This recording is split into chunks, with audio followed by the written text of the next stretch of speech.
జంగారెడ్డిగూడెం మండలం గురువాయిగూడెం గ్రామంలో ప్రసిద్ధ శ్రీ మద్ది ఆంజనేయ స్వామి ఆలయం మంగళవారం భక్తులతో కిటకిటలాడింది.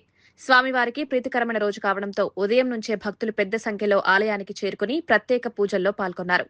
ఈ సందర్భంగా స్వామివారిని పుష్పాలతో అందంగా అలంకరించి విశిష్ట పూజలు నిర్వహించారు. దర్శనం కోసం వచ్చిన భక్తులు ఆలయ ప్రాంగణంలో ప్రదక్షిణలు చేసి మొక్కుబళ్లు చెల్లించుకున్నారు. అనంతరం స్వామివారిని దర్శించుకుని తీర్థప్రసాదాలు స్వీకరించారు. ఆలయ నిర్వాహకులు భక్తులకు అన్నప్రసాదం కూడా అందించారు.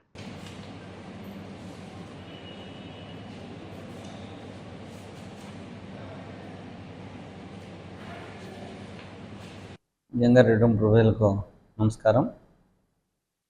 జంగారెడ్డి పురపాలక సంఘంలో 29 వార్డులను 32 వార్డులుగా పెంచుతూ ప్రభుత్వ ఉత్తర్వులు జారీ చేయడమైంది.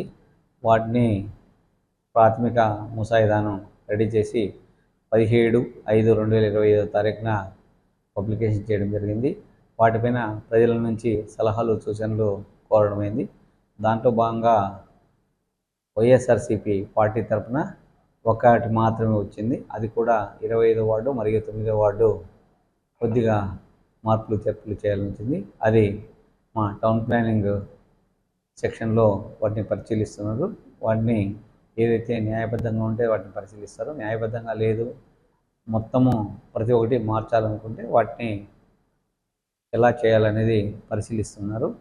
కాబట్టి అది 5వ తారీఖు లోపల 5/6/2026 లోపల పరిశీలించి పూర్తిగా నివేదిక ద్వారా జిల్లా కలెక్టర్ ఏలూరు వారికి సమర్పిస్తాం. అక్కడ నుంచి Shri commissioner and director municipal administration వారికి పంపి 26/6/2026 తారీఖున ఫైనల్గా జీవో కానీ ప్రభుత్వ ఉత్తర్వులు మరియు నోటిఫికేషను వస్తుందని సందర్భంగా తెలియజేస్తాం.